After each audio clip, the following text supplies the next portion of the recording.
So we've been on Lake Powell for a week. We're currently at Gunsight Bay. Correct. And it's 10 o'clock. Vicky just got up. I like to sleep, and sleeping on the boat is the best sleep I've ever had in my life. Oh, look, we can do good lighting and squint, or we can do shade. Let's do shade. So we're gonna probably take it out today after a week-long vacation. We got here on Saturday. We slept on the boat on the hard on Saturday and put it on Sunday. So we've really only been on the water Sunday, Monday, Tuesday, Wednesday, Thursday, and this morning's Friday, June 6th. I think so. Yeah, it's the 6th. So we'll probably 6/6/25. we might even drive back tonight. We'll see how long it takes. We'll dawdle at the marina when we get back, have a sit-down meal, because we've been cooking out Cooking here. a lot of food. There's a lot of stuff that's still temporary lash up, but I think we've decided on what works for a week-long stay and where we want to permanently install, and it's all totally different than how we bought stuff for. But we cook with this propane tank right here. It's a 20-pounder. Whoa. Lashed onto our binnacle. And as our boat has been through some weather and rock side to side, it stays secure there.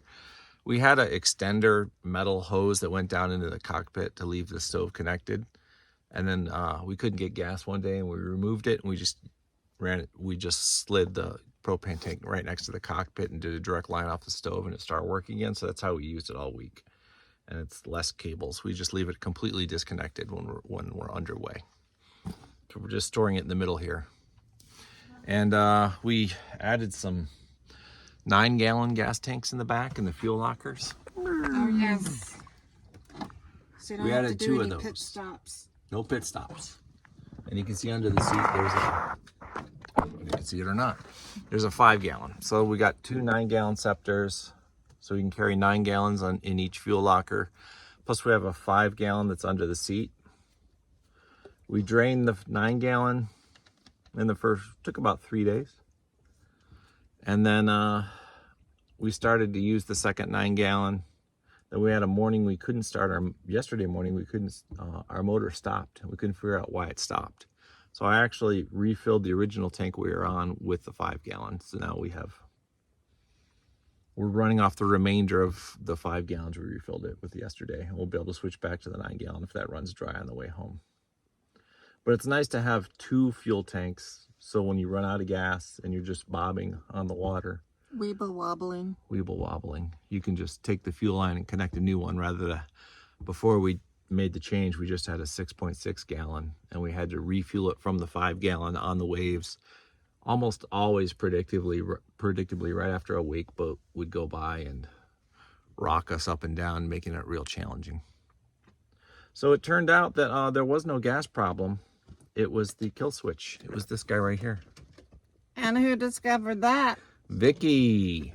Vicky fixed our engine. It was a matter of Googling. Vicky fixed our engine via Google. So that worked pretty good.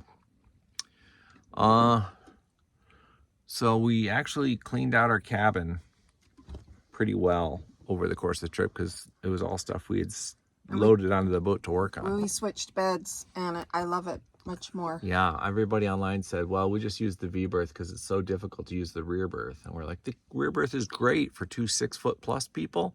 We have so much room back there. But V berth being a day bed is great. I wish I knew how to flip the camera while we were rolling, but we don't. Well, let me try. Can't you press that button? Which button? Pause? Oh, maybe not.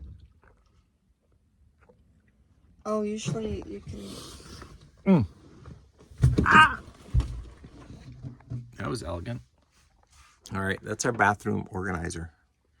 Hanging organizer hangs in the back of our bathroom door.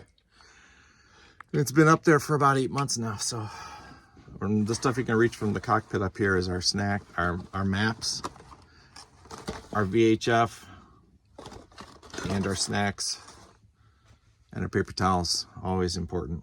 And we got like a Coleman camping set.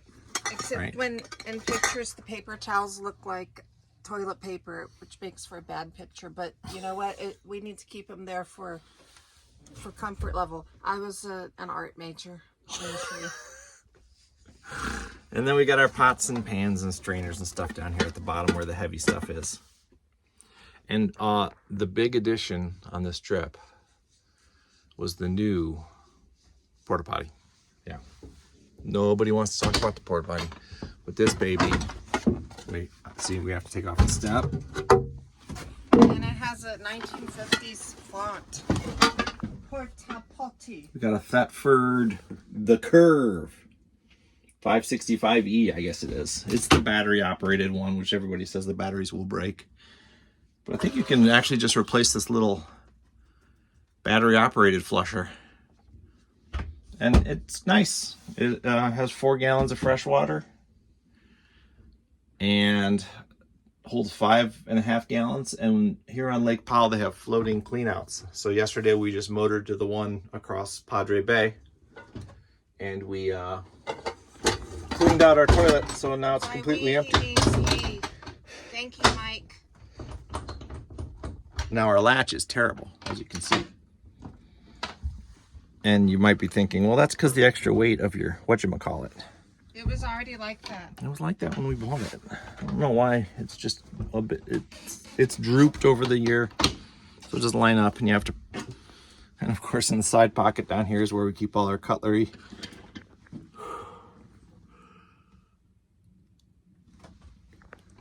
Over here we've got our galley, which is this fantastic Horinar, which is backwards.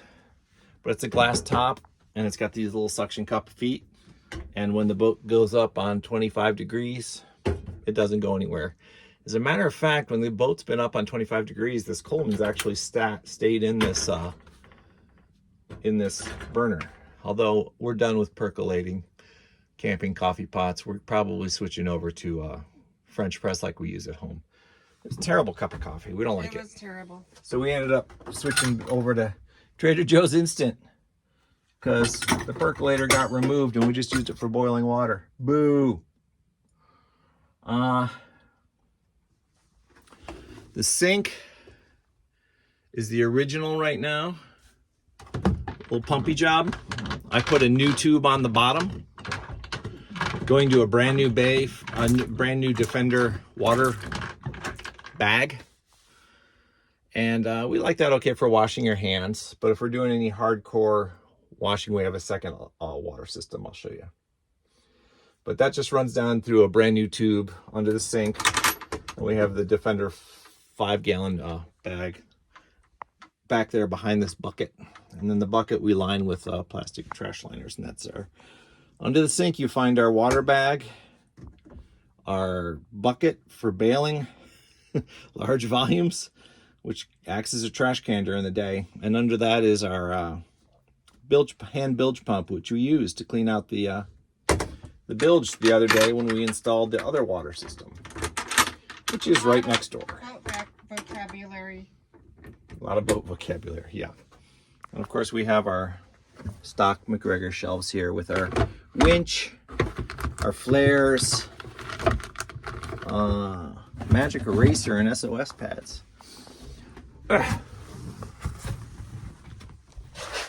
So this is the settee, what we call our couch.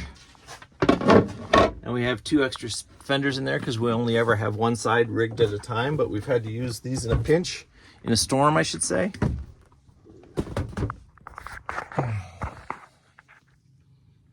And then here we have our shower. Got a 25-foot long hose on it. It's run by a little EcoFlow pump. And we use this AquaTank 2 bag. Our shower head's leaking a little bit right now. Whoops, but we've totally emptied out our bag. Now we just put a little prop here so the hose can go through here unconstrained if somebody sits down. And we leave it dangling over our sink so we can power wash our dishes with it. Then we can also grab the power wash and just run it right out there onto the rear deck, and you can wash your hair. And we've been using Stream to Sea.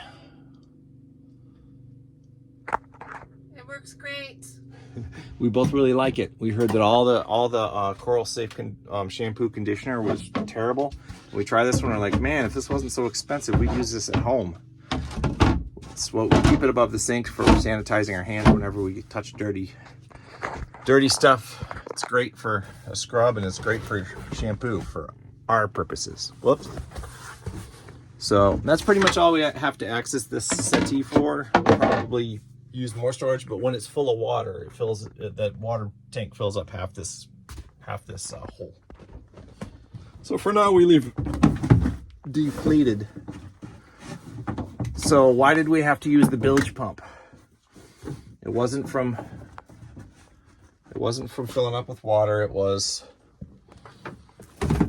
our water bag. When I installed it down there, it was a real quickie install. I didn't have a gasket in the water connection. It was leaking. So we had a 15-gallon bag and probably leaked 5 or 10 gallons into our bilge, which is terrible. Because of course the settling point is right down there towards our electrical box. So we bilge pumped it out, reseated all the connections, filled the water bag back up when we hit a marina, and then tested it and it stopped leaking. So that's good. The big change this trip is we cleaned out the V-berth. So the V-berth usually ends right here. And we're both, as I said, 6 foot plus. So we took the seat back off of the dinette, which is how it's designed to work, I think. We pulled the seat back off there, took its cushion off, and inverted it right here. Uh-oh, I lost a plug. Repaired. And then we just straddled on top of the cushion for the dinette, which will, over time, gonna leave it indent so we can find a long-term design for this. And then just across the top of here, the dinette seat, and then we just put the cushion on top, which boosts up this side of the settee, but it worked for us. And then on the other side, we have our pantry, which right now is almost empty because the trip's over. But we had about 4 different cases of drinks down there and 3 shopping bags, big heavy plastic shopping bags full of groceries. So this side of the settee is our pantry. And then this side of the settee is the stock cooler compartment that we just have a Coleman in.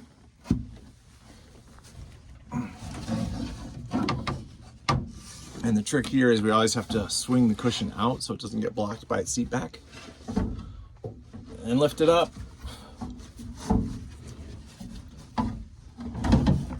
And our Coleman has a little shelf in it that we found, I think, under our old bathroom sink. So we can keep the butter and the salsa out of the water as your ice block melts. And we started using ice blocks on this trip because it was so long, and they work good. We could probably get 2 or 3 days out of an ice block, whereas a bag of ice generally be 90% melted overnight. So I think for an extended voyage, our next big galley upgrade will be something that we can run 12-volt cooling on while we're underway, to keep the ice block from melting during the warmth of the day, and then we can turn it off when we're at anchor at night and just rely on the ice block melting slower in the evening temperatures.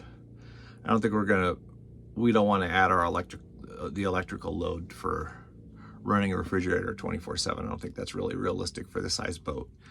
We're not going to carry that much battery, that much solar.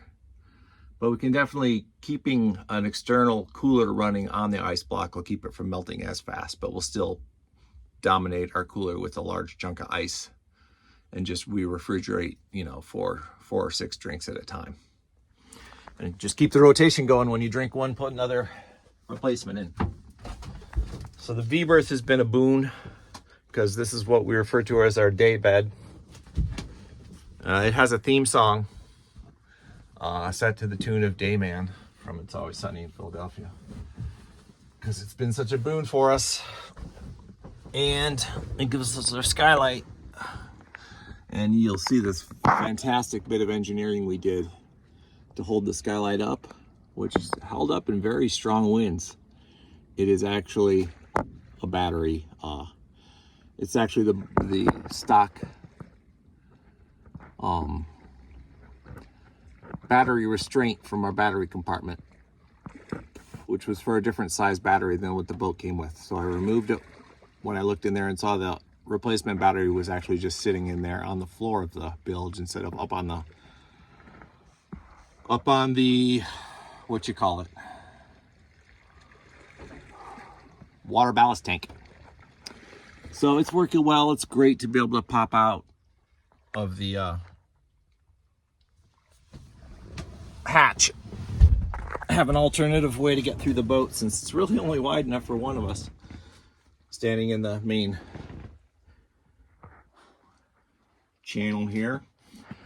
We actually cleaned off our entire table and changed our maps. The original owner was from Utah, and their map was cut off right at the beginning of Wahweap Bay, where at the end of the lake we put in. So we think this boat was originally sailed from Bullfrog, the Utah side, because there were no other marinas showing on the map they had under the table. But it was the same map from 20 years ago.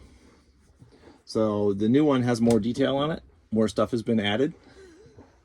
So we've got the same map here that shows the Arizona side now, and a couple other references, but it's just nice to carry on the tradition from the people who owned the boat before.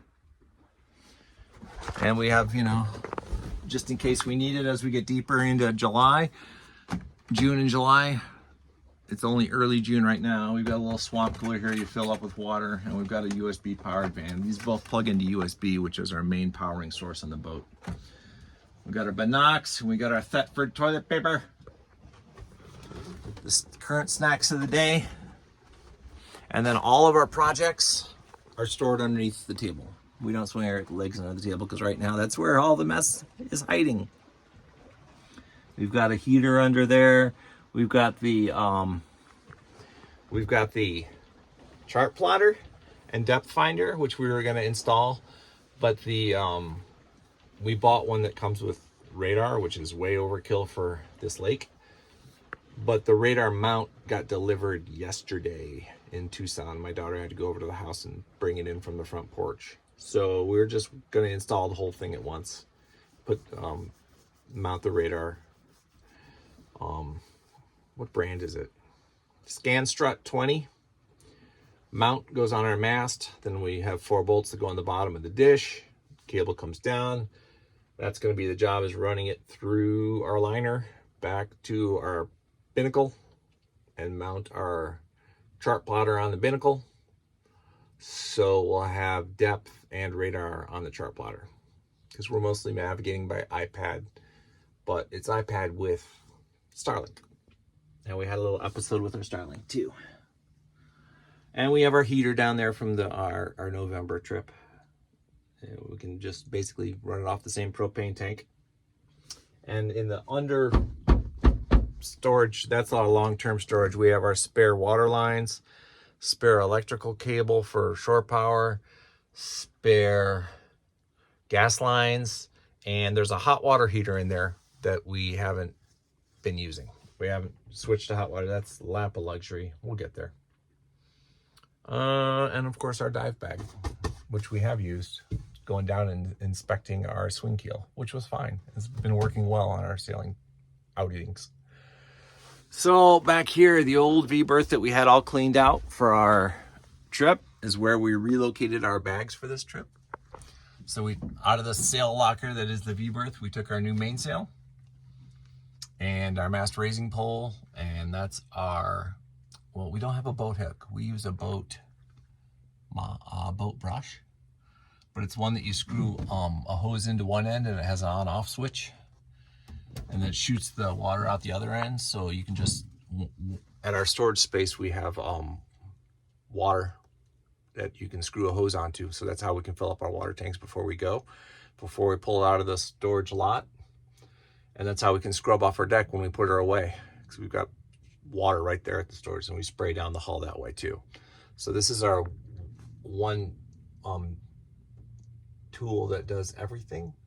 And the boat brush at the end is super rugged. It's what we use is a boat hook. We just throw the head of the brush over the cleat and pull our boat over, and it works really well. We're not going to be catching any mooring balls with it, but it works well when we're approaching a dock and we need to fend off the dock because we're coming in hot. And then just our bags of our clothes that we brought with us, extra life preserver, etc. Otherwise, it's pretty much totally empty down there. Still set up for sleeping on. So we can basically move our luggage up to the front berth if we want to stretch out in the back berth, like if it's rolly that night. And then this is our little electrical box. We have a box on the wall that holds our solar controller and an inverter, which we just started using because we've been beating up our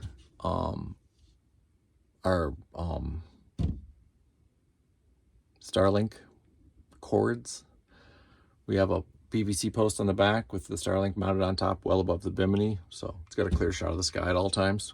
And the little cord came down to our binnacle, USB-C, and plugged into like a cigarette lighter USB-C adapter they did with it. And it was really clunky, and I think we damaged the cord on our little lash up because it started going intermittent. So we're like, well, what are we gonna do? But I carried our home power for that same Starlink, which is this big white box here. So I busted out this little inverter, plugged it in, and it has an on-off switch for these two outlets right here. It's off right now. If we choose to get online, we just switch that on, wait for the Starlink to boot up. It draws about 25 watts and starts draining our batteries down there. We've got a starter battery and a lithium ion here.